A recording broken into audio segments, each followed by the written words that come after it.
नमस्कार। होली स्पेशल ही कह लें या फिर एक क्वेश्चन सेशन कह लें। उन्होंने अपना नाम लेने से मना किया है, तो होली स्पेशल में कहना है कि अगर केहू के पुआ ना खिए हैं तो का कहब। तो केहू के अगर पुआ ना खिए हैं तो जाए दही बड़े खिया दे, का होई तनी मनी लबर न करी, तबे न उनका नाम लबरी धराई।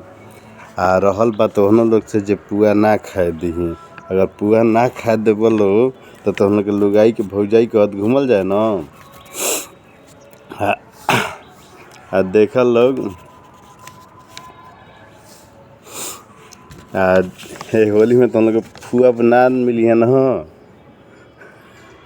तो हम लोग के बाबुए के रंग धो के गोड़ लागी देवी, अबीर धो के रंग अबीर।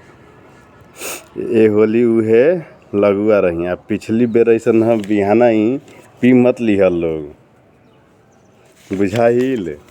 एक सवाल लॉकडाउन से है कि जब हम डॉक्टर साहिबा के शादी में थे और उनके भाई साहब अयोध्या से नहीं आ पाए थे, तो हमारा के भसुर बना दिल रहसन उनकर। लइकवो देने से आदमी सब ना पहुँच पाइल रहे। तो लइकवा वही में एथू अटे का कहल जाला, कंपाउंडर, हाँ इहे कहल जाला। लइकवा एजे कि अक्सर सरकारी अस्पताल के मामला ह। तो जब हम पहुँचनी ओइ जगह तब भइल कि ऐसे तो आदमी कहल कि चल लॉकडाउन में एगो शादी बेटा 2-4-10 आदमी हो जाइल जाए। तो हम कहनी कि ठीक बेटा चलो हो जाइल जाए। जब हम पहुँचनी वहाँ तो पता चल कि ना लइका के भाई पहुँच पाइल बा ना लड़की के भाई पहुँच पाइल बा, मुहूर्त धरा गिल बा। तो हमारे एगो संगतिया हुए आकाश प्रसाद उ लड़की के भाई बनले, हमारा गुरहथे खातिर बैठा दिहल गई। ना जनेऊ भइल बटे ना कुछ हुआ, गोड़ हमारा रंग पोत दिहली सन। तो जौन गीतिया गावत रही सन ना उ गइली सन कि अब गीत के चाहे जौन मतलब के कि चौका पे बैठल बड़ा भसुर साहब, तो जौन चढ़ावत लेकिन हाथना गरीबी कि तार पैंट फटल बा, पैंट के भीतर चड्ढी लौकता, चड्ढियो फटल बा, ठीक ना, ओके सियल बा। तो हम पूछ देनी कि हाथना भीतर तक ताके लोग, तो हम लोग मान ना जीव लोग। ई तो रहल क्वेश्चन सेशन।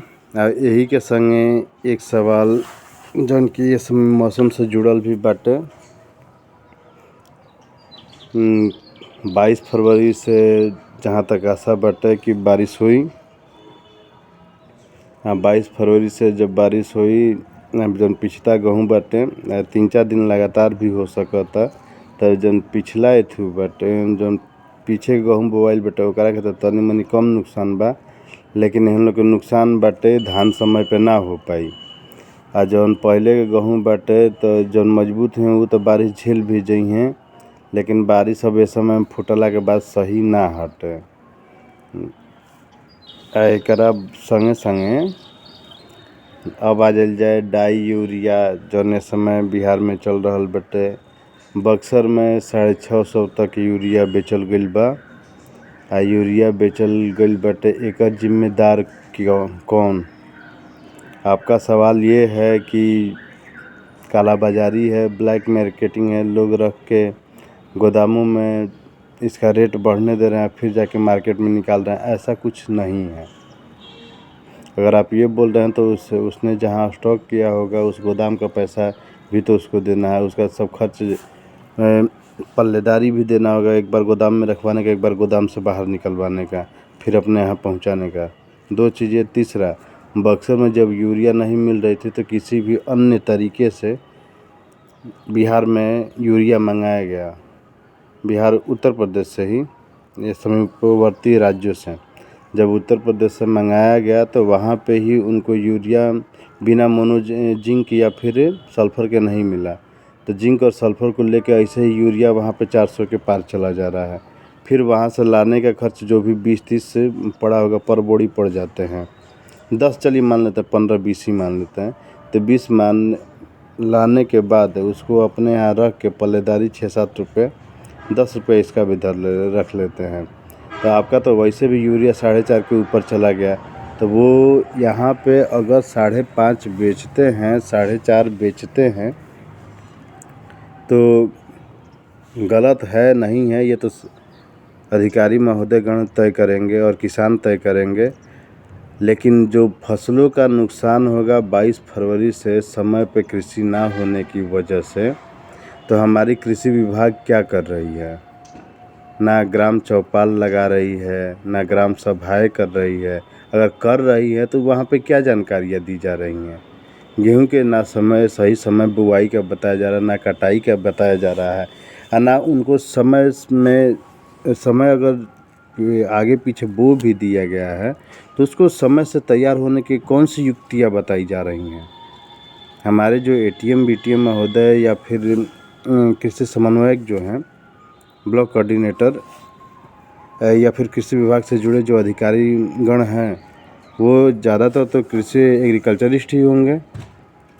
तो उन्होंने कौन से यत्न करे या फिर कराए हैं अब तक कि उनका समय से तैयार हो जाए? क्योंकि बिहार में जो कृषि लोग करते हैं पढ़े लिखे ना के बराबर हैं अभी भी। इनका कहना में कुछ ना हुई तक चल खेती ये हुई, जबकि खेती की सच्चाई ये है कि खेती करो तो मन से, ना तो रहे दो। तो इनको कैसे कराएं, क्या कराएं, सूचना कैसे हर ग्राम में ग्राम सभाओं के माध्यम से या फिर अन्य सूचना प्रसारण के माध्यम से पहुंचाएं, ये तो हमारे विभाग के अधिकारी गण और रही इनकी भी, किसानों की भी स्वचेतना। इसके साथ साथ जो दुकानदार हैं जो कि कृषि से जुड़े उपकरण या फिर सामानों को बेचते हैं, उनसे आग्रह है कि आप सबों द्वारा जो किसानों को सामान दी जाती है, कुछ में क्या बहुतों में मैंने देखा कि अधिकता दी जाती हैं। उसने जब मैं कुछ डाटा रख रहा हूँ, उस डाटा के माध्यम से आप समझेंगे तो समझ में आएगा कि अगर मैंने बुआई के समय डाई के साथ ही जाइम दे दिया, ह्यूमस दे दिया, नाइट्रोबेंजीन दे दिया, चलिए तीनों ही दे दिया, तीनों दे के जब उसे बुआई कर दिया तो दूसरी पटवन में मुझे खाद में क्या देना चाहिए? तो मैंने वहाँ भी देखा कि यूरिया दिए हैं, सल्फर दिए हैं सब, उसके बाद फिर जाइम दिए हैं। पहली बार जाइम अगर ह्यूमस हो गया और नाइट्रोबेंजीन, तो दूसरी बार में सल्फर आपको देना ही नहीं चाहिए। अगर आप दे रहे हैं तो निसंदेह उसके पॉकेट पे ज़्यादा खर्च बढ़ा रहे हैं। ये आप दे दिए। तीसरी बार में भी मैंने सुना जहाँ तक कि इन्होंने तीसरी खाद भी 1 बोरी डलवाया यूरिया, 1 बीघे में 2 बोरी यूरिया, 1 बोरी डाई। ये पता नहीं कहाँ से पढ़े हुए कितने बड़े कृषिविद हैं, नहीं समझ में आता। किसानों की भी यहाँ पे गलती है कि आप ले क्यों लेते हैं। और वहाँ पे भी यूरिया के साथ जाइम, ह्यूमस, पोटास ठीक है, पोटास का कोई दिक्कत नहीं, जाइम, ह्यूमस, उसके बाद नाइट्रोबेंजीन क्यों? अगर आप दे रहे हैं तो निसंदेह आप ना तो राज्य को कृषि में अग्रणी बनाना चाहते हैं, ना किसानों का पॉकेट का ख्याल रख रहे हैं, और ना ही आम जनमानस की सेहत का, जो कि जिसमें से निकला हुआ जो अन्न है वो आप और हम दोनों ही ग्रहण करेंगे। और आपके इतना देने के बावजूद भी जो 22 फरवरी से बारिश होगी, आपकी गेहूं झेल नहीं पाएगी। इसका जवाबदेही कौन तय करेगा? कृषि विभाग, या वो दुकानदार, या फिर तीसरा किसान स्वयं? जिम्मेदारी कौन लेता है? जवाबदेही और जिम्मेदारी दोनों ही तय करें। तो चलिए इसी के साथ मैं अपनी वाणी को विराम देता हूं, और आशा है कि आगे से आप स्वचेतना के माध्यम से दुकानदार भी सही जानकारी के माध्यम से दवा लेंगे या देंगे। और हाँ, किसानों से इतना आग्रह करूँगा कि आप जब भी दवा लें तो या तो केमिस्ट से लें या फिर कोई एग्रीकल्चरिस्ट से लिखवा के दवा लें। नमस्कार।